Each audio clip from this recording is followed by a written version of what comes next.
No, we're giving Kevin crap because he did his scan with like 20 layers on it. We were like, take that off, man. I had a big sweatshirt on. Do you think that matters? Not really. Okay. I mean, it's a half a pound, probably, is how much the sweatshirt Damn weighs. it. So I would not be My concerned. friend had her sweatshirt on when she did her scan. Asking for Like, friends. if you were wearing like a big Mr. T gold chain, probably should redo your test. But if it was just general clothing, then you should be fine. Yeah. And then one note on the body scans, bioimpedance, for those of you who don't know how it works. It shoots an electrical signal from your feet through your body into your hands and then back down. And it measures how long it takes for it to go down and back. The more muscle tissue you have, the more lean tissue you have, the faster the current will go. The more fat tissue you have, the slower it will go. But there are a lot of things that affect that. For those of you who are good with chemistry, you might remember that electricity travels faster in salty environments, like salt water, than fresh water. So if you are over-salted for some reason, it could show up as extra muscle mass. If you're undersalted, it could show up as extra fat mass. If you're extra hydrated, it might show up as more muscle mass weight. If you're underhydrated, you might show up as a higher body fat percentage. There are a lot of things that can influence bioimpedance.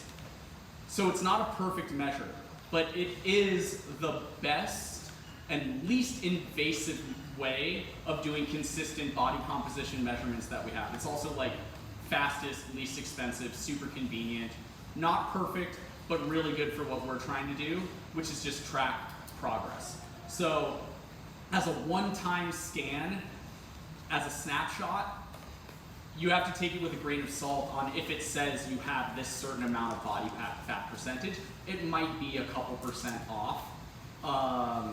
But as far as tracking goes, it's a pretty valid test, okay? For anyone who wants to do a skin caliper test, where we pinch different areas of your body and use that to estimate body composition, that if you have someone who is very experienced, myself, doing the skin caliper test, it can be more accurate than the bioimpedance, but it's also much more invasive, right? So think you're gonna be standing in like short shorts and maybe a sports bra, and I'm gonna have to pinch parts of your body and then put a caliper on it that squeezes it really hard. It's not super comfortable. So if you wanna be most precise, we can do that. Does it matter? No. Being that precise does not matter for any of us, okay? So that's just an option that I offer for anyone who wants to do it, okay? All right. Before we get started with the presentation, are there any just right off the bat questions? Cool. All right, so this is our 6-week challenge. This is the third one we're doing.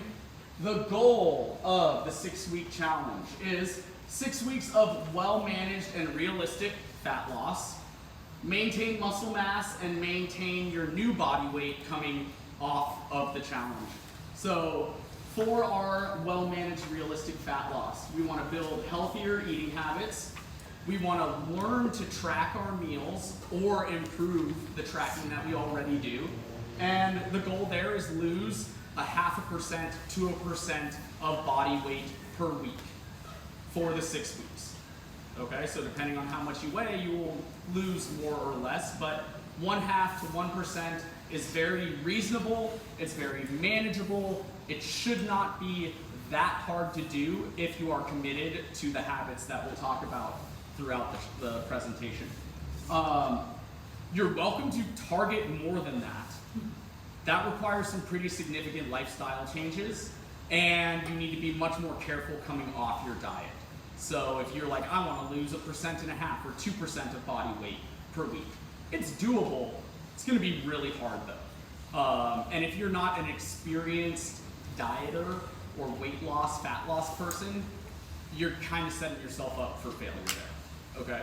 If you want to lose less than 1% or 0.5% per week, you could. You're not going to see much of a dent at the end of 6 weeks though. You won't see a noticeable difference in your body composition as far as the way you look and the way you feel. 0.5% to 1% will be a noticeable change at the end of 6 weeks. And you get to choose. Do I want to be more aggressive, target 1% of loss? Do I want to be less aggressive and target 0.5% of loss? Both are doable. Obviously, the less we lose, the less work it takes, and the easier it is coming off the diet. The more we lose, the more noticeable the change will be, but the more challenging the next 6 weeks will be. Okay? To maintain our muscle mass, adequate protein intake is the key, combined with resistance training.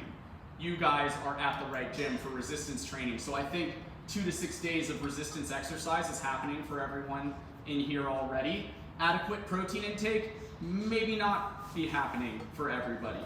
A little less than 1 gram per pound of body weight is like the perfect amount. If you are getting like 50% of your protein from animal sources, so dairy or meat, 0.8 grams per pound of body weight is 100% fine to maintain all your muscle mass on a caloric deficit. If you are vegan, you need to target higher number, closer to like 1.2 to 1.5 grams per pound of body mass, depending on what your sources are. If your vegan source is a high leucine source, like soy, then consider that meat. But if all of your protein is like peas and various forms of wheat and beans, you need to eat a little bit more protein to get the right amino acid profile. And then maintaining the new body weight is a sustainable maintenance and a proper reverse diet.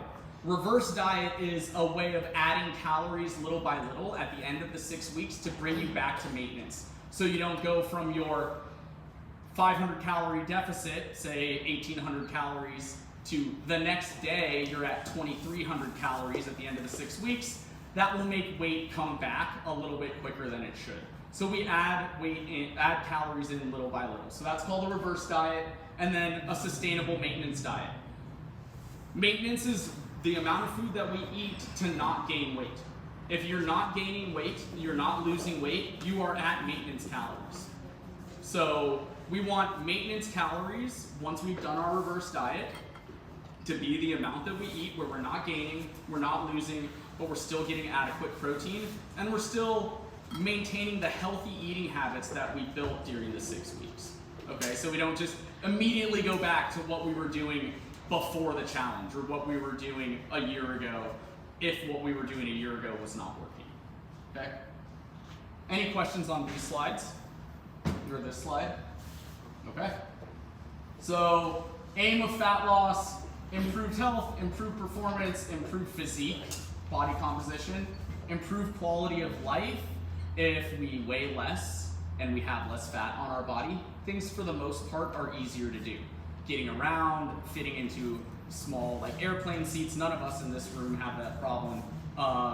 But going up and down the stairs, all that kind of stuff becomes easier when we have a lower body fat percentage because we have a stronger or a higher strength to weight ratio.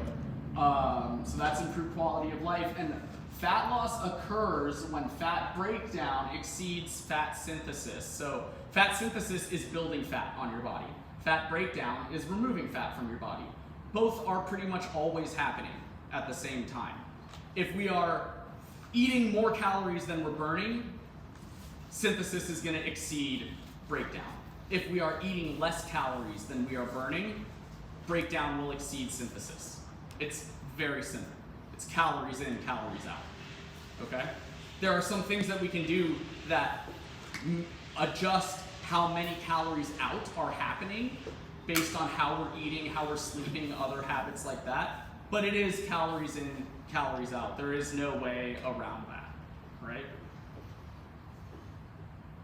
Benefits of fat loss: we're faster, we're more agile, we have better endurance, we're more mobile, we're more explosive, less injury prone, and overall that leads to a healthier body. Anyone have a disagreement there? Cool.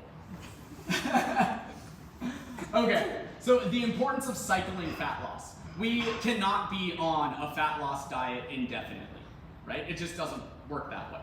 For a couple reasons. One, physical and mental fatigue. If we're not eating enough food, It's tough on our brain, it's tough on our body, we're gonna have underperformance, we won't be thinking well, processing thoughts, we'll probably not be the best person to be in a relationship with if we're on extended fat loss cycles.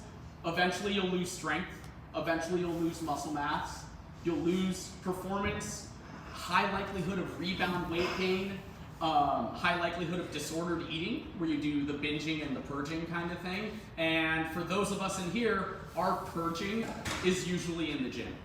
So we'll eat a slice of pie, and then the next morning we won't eat breakfast, and we'll crush ourselves in the gym to punish ourselves for what we did the night before. And then you spend that half day punishing yourself in the morning, fasting for the rest of the day, and then dinner comes around and you're like, I didn't eat anything all day today. I'm gonna pig out at dinner. So then you binge at dinner. The next morning you wake up and you're mad at yourself. So you starve yourself, you come back to the gym, break yourself inside the gym, don't eat for another 3 hours, and then that cycle just continues, so on and so on. And then you end up in this unwanted intermittent fasting where you don't want to be skipping breakfast, but you are because of what you did the day before.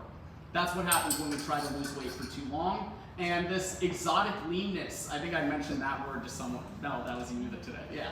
So being exotically lean, no doubt about it, no questions, it is unhealthy. It is unhealthy for men to sustain sub 7% body fat.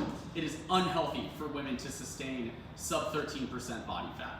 And with women, you'll start to lose menses, you'll lose fertility, you'll lose bone density. Some not so good things will be happening if you're getting that lean. And that is extremely lean, okay?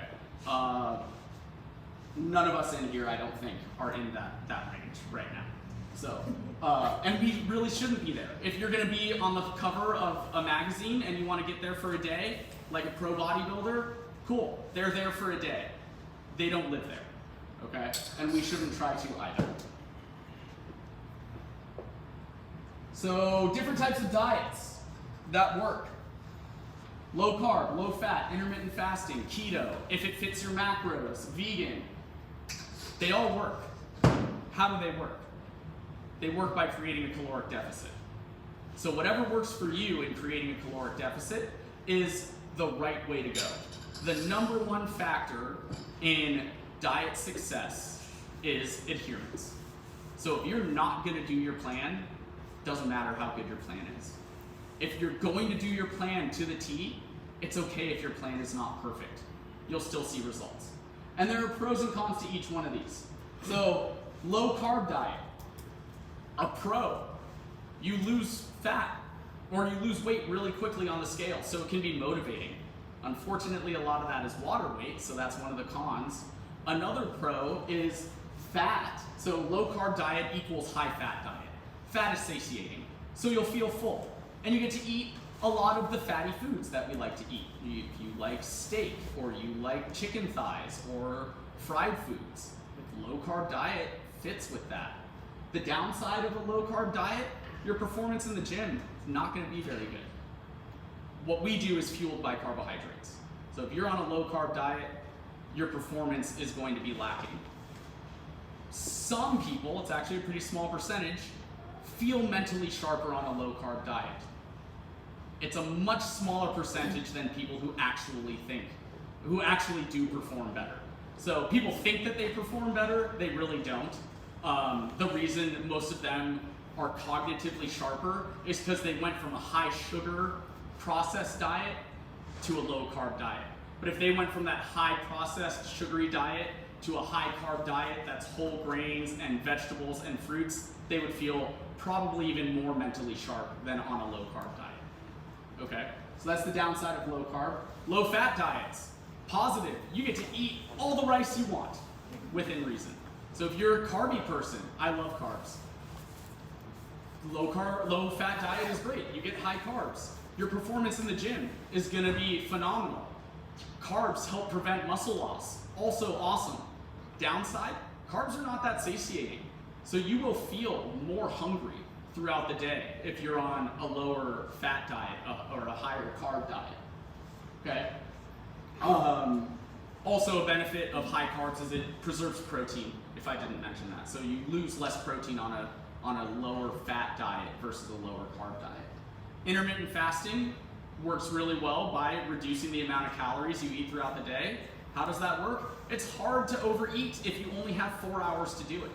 If you're only eating twice a day, it's hard to eat 2 1,200 calorie meals, right? So you're eating 800 calories each meal. Most of us in here, 1,600 calories is going to be a caloric deficit. And so that's how it works. What's the downside? You miss out on muscle building that can happen during the time that you are fasted. So ideally, we're getting a serving of protein every 3 to 4 hours, minus when we're sleeping. You can't do that on intermittent fasting. So that's the downside. Also, if you work out in the morning, but you're eating in the evening, you're fasted before your exercise, so performance will be low, and you're not replenishing the calories that you burned during your workout, so muscle growth will be greatly impacted, and like your recovery will be pretty poor. So your long-term performance in the gym, you won't see as many increases. Okay, but yeah, it's hard to overeat when you're intermittent fasting. So if you're a morning workout person, I don't recommend intermittent fasting where you only eat in the evening. If you're an evening workout person, it might work a little bit better for you. Keto works, same way. It's hard to overeat calories if you cannot have carbohydrates. It's just hard, right? If you're only eating meat and fats, like yes, you can overdo it, but you kind of have to be trying to overdo it. You're like only eating bacon, or you're throwing butter on everything. But if you're just eating meat for the most part, it works because calories are low, and the other benefit of keto, the big benefit is you're hitting your protein target. If you're eating mostly meat, you're gonna hit your protein target. So you're gonna maintain your muscle mass. Downsides of keto, you don't get to eat any carbs. Your performance is gonna be awful. Really low fiber, so it's not great on your colon. It's not great for regularity, and it's extremely expensive. If anyone has ever tried that, to only eat meat is very expensive. So I don't recommend that. And then vegan works 100% too. Vegetarian works as well. Trouble with those is getting enough high quality proteins, but benefits are you get tons of fiber, tons of phytonutrients. It's a very healthy thing to be doing as long as you're getting your vitamin B12. And I think anyone can come up with a diet that would fit in here. They pretty much all work. Does anyone have one that they're considering that's not up here, like a special fancy diet thing? Paleo? Yeah, paleo is great. I wouldn't even put paleo in like a diet. I would consider paleo more as just like healthy eating, similar to like Mediterranean diet. I didn't put that, I thought of putting it up here, but there are really no downsides to the Mediterranean diet. There are no downsides to a paleo diet. Those just work, and those are more of like, not ways of controlling calories. Those are ways of getting nutritious food. So those are just healthy eating plans. What do you typically recommend somebody does? Like if you're coaching somebody through this 6-week challenge, what would you recommend? My recommendation is moderate carb, moderate fat. So not low carb, not low fat. It's none of these. So calories in, calories out. Yeah. So does the timing matter? For example, if you have high carbs in the morning, maybe a little bit of protein there, but then lunch is going to be mostly protein, no carbs. Like how does that? How does so impact things? if you have your other, let's use crap, under control, if you have the amount of calories and you're eating healthy foods and you're getting enough protein and you're sleeping enough, then we can talk about nutrient timing, because that does matter, not nearly as much as the other stuff does. But if we are going to think about nutrient timing, protein needs to be in every meal, pretty much the same amount, 25 to 35 grams of protein per meal. Okay? Fats should be away from our workouts. Carbs should be close to our workouts. So if you work out at 10 a.m., Workout at 10 a.m. Breakfast, protein and carbs. Post-workout, protein and carbs. Lunch, protein, carbs, and fats. Dinner, mostly protein and fats. So carbs get less throughout the day, fats get more throughout the day, protein stays the same. If you are a morning workout person. If you're an evening workout person, more fat, less carbs in the mornings and afternoons, more carbs, less fats in the evenings. Protein is the same throughout the day. So for everyone, protein should be the same throughout the day, unless you're doing an intermittent fasting. Then you need to up the protein in those meals. Carbs should be around our workout time. Fats should be not around our workout time. And the reason behind that, see ya. Around our work, so carbs digest much quicker than fats do. And carbs also fuel our workouts. So that's one reason we want carbs during our workout, is that's what's fueling our workout. Also, eat a bunch of fat and then come to the gym and tell me how you feel after. Right? So you don't want a big fatty meal before you work out. And then post-workout, the goal is get the nutrients into the body as quickly as we can. So fats are a hindrance there, because they slow down the absorption process of all the other nutrients. So ideally, your post-workout meal is probably your lowest fat meal of the day, or pre-workout. Pre-workout, post-workout, kind of depends. If you have 2+ hours to digest your meal before working out, it's okay if there's a good amount of fat in it. But if you wake up at 6 o'clock and then you have something to eat before you come to the gym and you work out at 7, ideally, carbs and protein, almost no fat. Yeah. Would you be telling us what moderate carbs means, like how many carbs, or it's a different for him, different for me? Yeah, so each one of you are going to choose and email me, do you want low carb, high carb, moderate carb? Or do you want to be on a low fat diet, a low carb diet, or a moderate diet? And in the plan that I give you, it will show you how many servings of each you should have to fit that metric. My recommendation, go-to recommendation for everyone is just moderate. Moderate everything, and then you can adjust from there if you want to. You do it for a week, you're like, this is too much fat, not enough carbs. You tell me, I'll adjust it. I'll up carbs, I'll lower fat, or vice versa, right? You guys have this week to figure out what you want to do. Technically, the challenge starts next Saturday.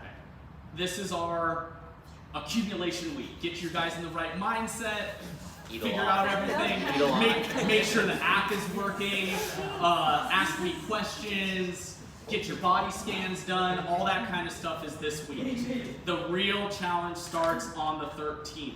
And so it goes 6 weeks from the 13th. This does not count as one of your 6 weeks. Okay? Okay? Doesn't mean you can't get a head start. It's all good. Yeah, so it will be designed specifically for you. And one of my slides, actually, I don't know if it's the next one. One of them will give you a couple ideas of how it will work. Oh, it is my next one. Okay. Well, I have a question. Yes. When you said a caloric deficit, like a number like 1,800 a day, does that number change? Like if I had a hard workout and I also ran like 7 miles or something, would that slide it to like 2,200 or 2,300? So I am not a fan of adjusting our daily calories based on exercise. I like to look at an entire week. It's like, this is pretty much how much I exercise per week. These are the days I don't exercise, and I'm going to eat the same thing every day, regardless. I find most people have the most success that way. Otherwise, we get into that bad habit of, I'm going to work out harder today so that my app says I get an extra 100 calories of food. And so then you're always adjusting your exercise and your food intake, and that's not really the right way to do it. Now, if you're going to have an event that you know you're going to be burning a ton of calories, say you're going on a 12-mile hike or something like that, you'll burn easily twice your daily calories on that hike. On those days, track what you're eating, but don't really worry about the calories. Just eat. Just eat. Make sure you're fueled for your exercise. But other than that, you know, if you're working out as hard as most of us do, we are using those excess calories on our recovery days to fix the damage that we did in the gym. So if you're at a bigger deficit on your non-gym days, or you eat less protein or you eat less carbs, you might not be as ready for the next workout. So it's better just keep it the same. And if you have a really hard workout and you want a little bit more protein, that's okay. The only other way I would adjust it is if you're only working out 3 days a week and you want to do low carb on your non-workout days and then higher carb on your workout days, that's totally fine. But again, like now we're talking on more advanced level things. So if you have everything under control and you're trying to get that last couple percent of benefit, then yeah, you can adjust daily. But if you don't have the other stuff under control, don't even worry about that stress. Because we have limited amount of willpower. And we can't change everything all at once, right? So if we have all the easy things down and we're looking for that extra couple percent of benefit, then we can start working on the more nuanced stuff. But for the most part, not necessary. So this slide is a few different examples. So we take a person who's 150 pounds, who works a desk job. This person does not come to the gym. This was just for my easy math, to get 100 pounds of lean body mass. That's for my math to be easy. Okay, so this is not a real person. This person could exist, but this is not a real person. This person does not come to the gym. So I do all my fancy math, which leads to a 1500 resting metabolic rate. That's how many calories they would burn sitting down all day long, not doing anything. Because they work a desk job and they're typing and they're moving a mouse and they might stand up and walk, they burn 1800 calories a day, okay? Someone who came to the gym 2 days a week, TDEE would be probably 2000 instead of 1800, okay? So this person doesn't exercise. You can see high carb, moderate carb, low carb is all 100 grams of protein. That's their lean body mass, right? That is the minimum protein you are allowed to eat in here or on this 6-week challenge, or pretty much ever in life. You should not be eating less than 1 gram per pound of lean body mass. We could go up to 1 gram per pound of body mass, but lean body mass is like the floor. You do not want to be lower than that, okay? So high carb gets 170 grams of carbs, moderate 125, and then low is 75, and then fat, you get 30, 50, and 75 grams of fat. Each one is about 1,350 calories. This 25 calorie difference a day is nothing. So it's like, that's an error rate in measuring on a nutrition label. So don't worry about that. But this gives you an idea of how you can break it down, right? 30 grams of fat, that's very little fat. That's not much fat at all. 75 grams of carbs, that's very little carbs. That is like the whole day a cup of rice. That's like all the carbs you get an entire day is a cup of cooked rice. Okay. To me, looking at this on paper, this seems way more manageable. Right? And so that's why I recommend it. Most of you will be a higher calorie number than this. Some of you might be around here, but this gives you an idea of how we break it down. And anything in between is fine. There are some key numbers that I'll touch on again, but I'll say them right now and then I'll reiterate them later on in the presentation. We never want to go below 0.3 grams of fat per pound of body mass. Okay? And that is to prevent any like hormonal issues, because most of our hormones are created from fat, if not saturated fat specifically, and cholesterol. If we go under 0.3 grams of fat per pound of body mass, we can start having hormone issues. Men will underproduce testosterone, women will underproduce testosterone and estrogen, It's just not a good situation to be in. So that's the floor for fat, 0.3 grams per pound of body mass. The floor for carbs is more nuanced. So I'm not going to talk about the floor for carbs right now because carbs are not as important to general health. The big thing is the floor for fiber. Fiber is what keeps our digestive system healthy. 15 to 20 grams per 1,000 calories eaten. So if you're on a 2,000 calorie diet, that's 30 to 40 grams of fiber a day. Okay, and I'll talk about that again later on. So some keys to success, we gotta be in that hypocaloric diet. So we reduce the consumption of carbs and or fats. Protein consumption, if you're adequate now, stays the same. If you're not adequate, we gotta up our protein intake too. Increase NEAT.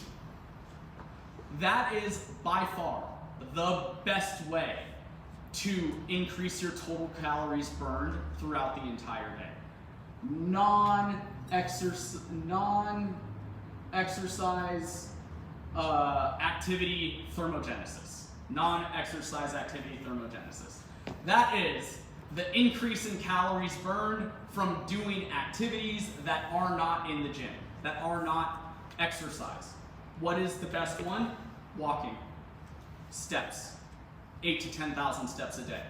We all have a phone that tracks our steps. We should be getting 8 to 10,000 steps a day. Okay? Increase that. Ways to increase NEAT. When you're doing laundry, I don't know, many of us, not all of us, live on a multi-floor dwelling. Personally, my laundry is on the bottom floor and the bedrooms are on the top floor. And that's where my clothes go.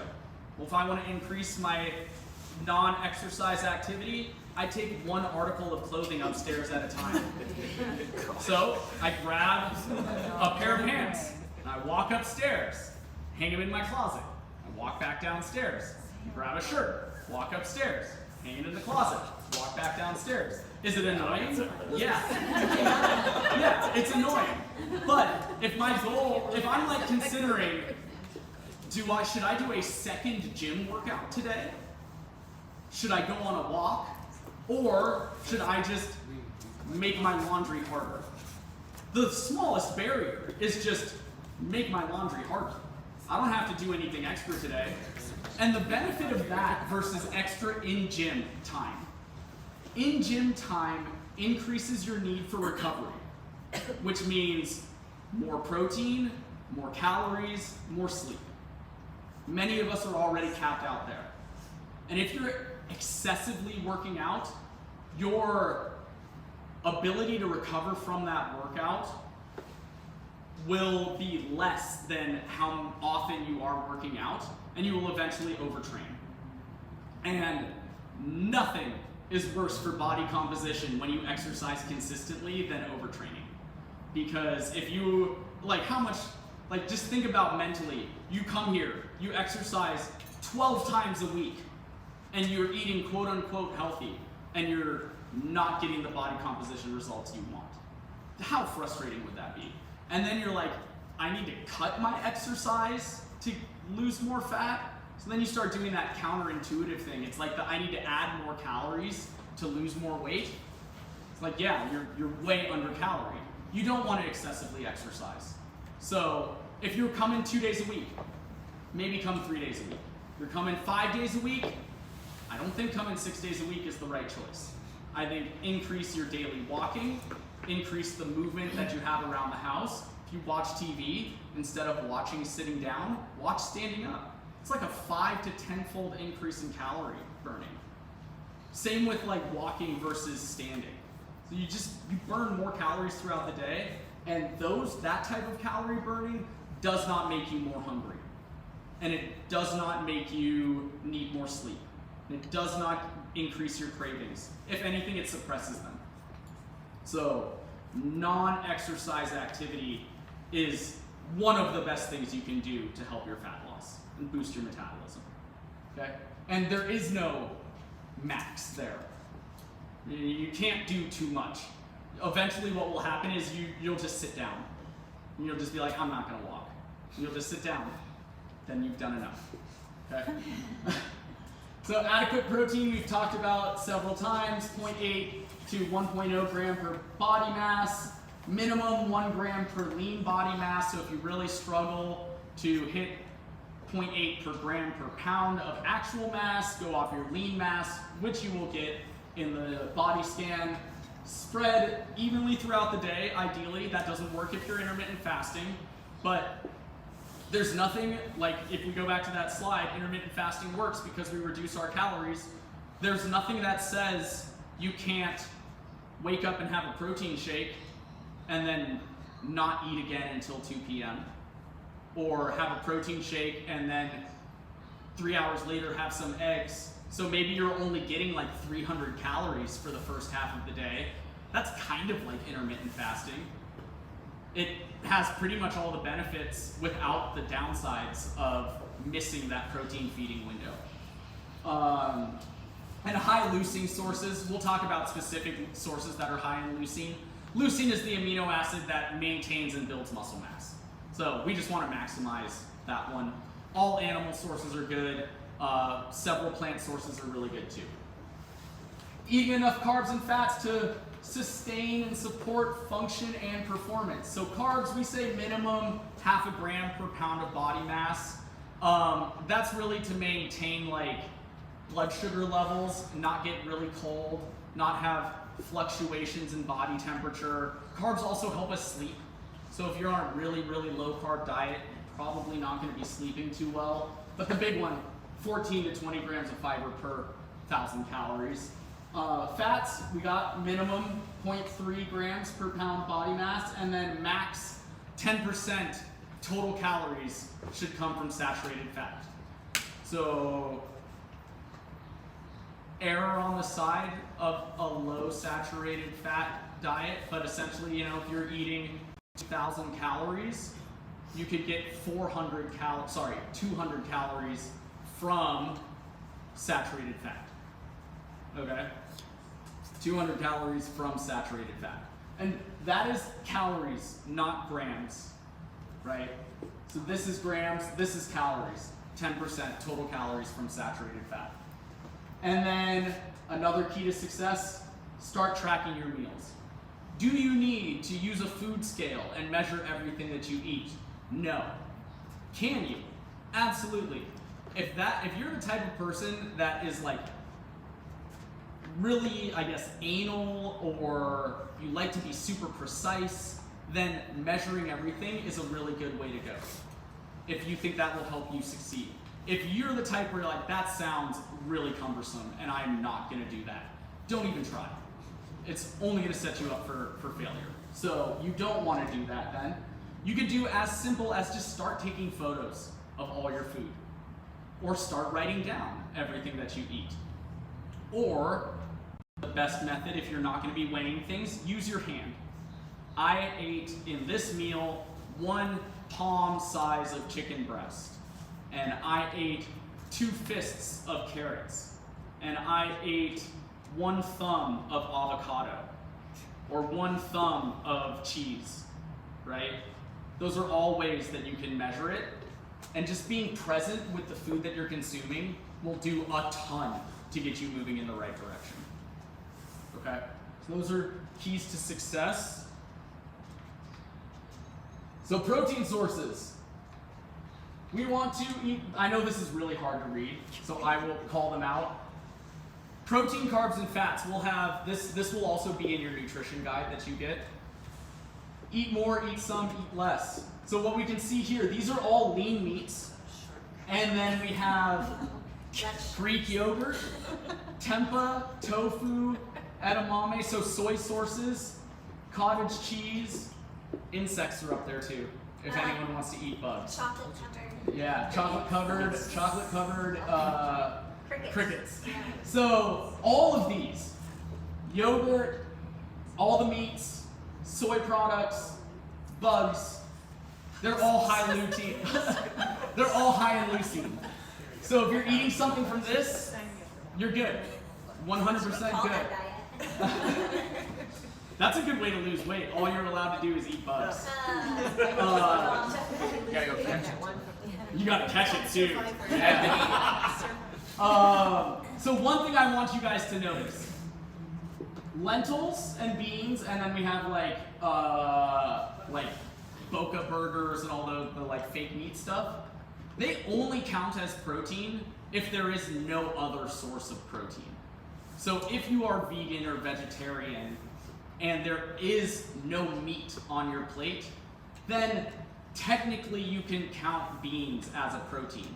But the way I would look at it is a serving of beans is a half serving of protein and a full serving of carbohydrates.